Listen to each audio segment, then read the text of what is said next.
Hey guys, it's Michael from Foundation Fitness. Happy New Year.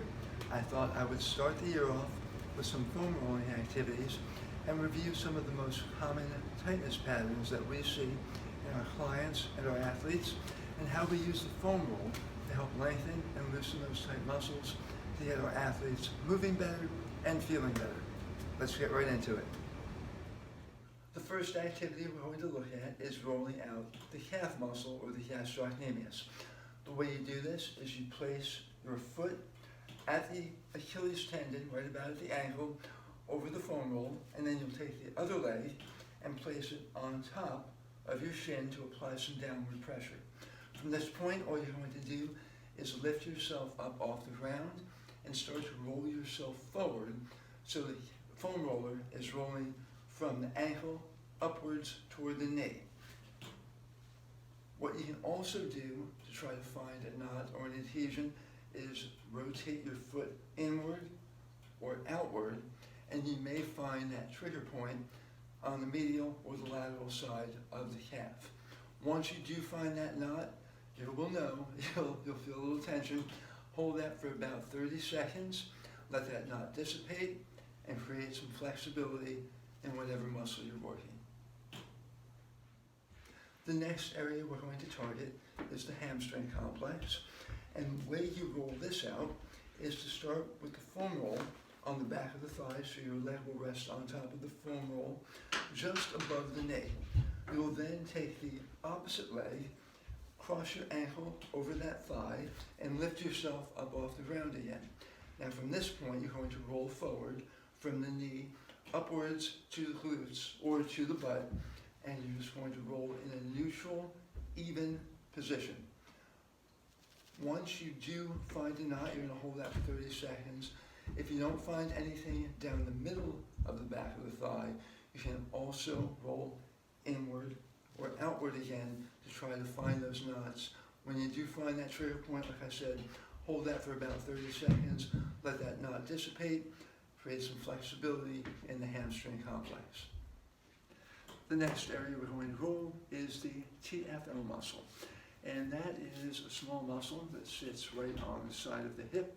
A good reference point for how to find that is to think about wearing a pair of jeans, and the front pocket on that pair of jeans is right about where the TFL muscle is located. So the way to do this, you're going to lie the foam roll on the ground. You're going to lie on top of the foam roll on the side of your hip. And this is a pretty small region, right about from the hip right to the top of the lateral thigh.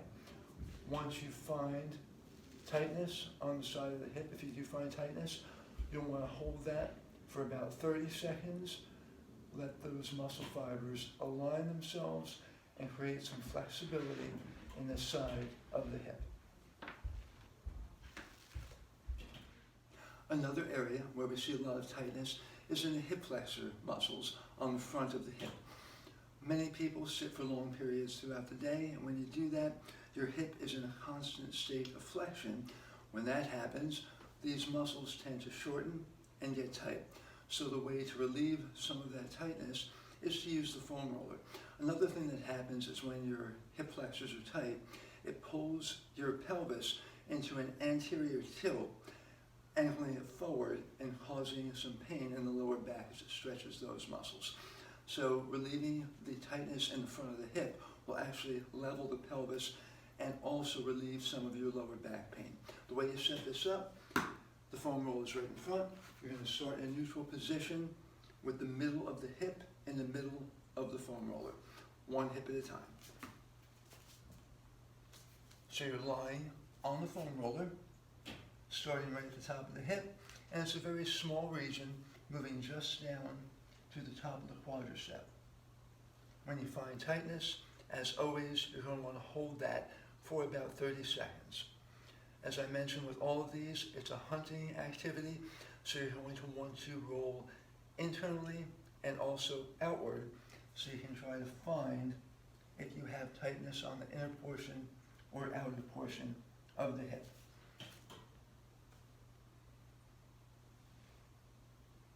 The last area we're going to roll is the front of the thigh to work on the quadriceps muscles. This is the same setup as the hip flexor foam rolling activity, but now we're going to move the foam roll from the hip down the thigh to just above the knee. So once again, we are in the same neutral setup, starting at the middle of the hip. From this point, all you're going to do is roll yourself forward so the foam roll is moving down towards the top of the knee, just above the knee. If you find tightness, you're going to want to hold that for about 30 seconds. Again, you can internally rotate or externally rotate to try to find tightness either on the inner or outer portion of the quadriceps. Give these a try at home. Foam rolling is a great warm-up and a great cool-down activity. It not only will create some flexibility in the muscle, it creates heat, it creates blood flow to the muscle. So prior to your workout, it will generate that heat to warm up the muscle, make it more pliable, make you more flexible. At the end of a workout, it will help flush out some of those waste products that you build up throughout the workout by increasing the blood flow again. So whether you want to start with it or end with it, or do both, which is recommended, it's going to help you move and feel better and create some flexibility. Give it a try.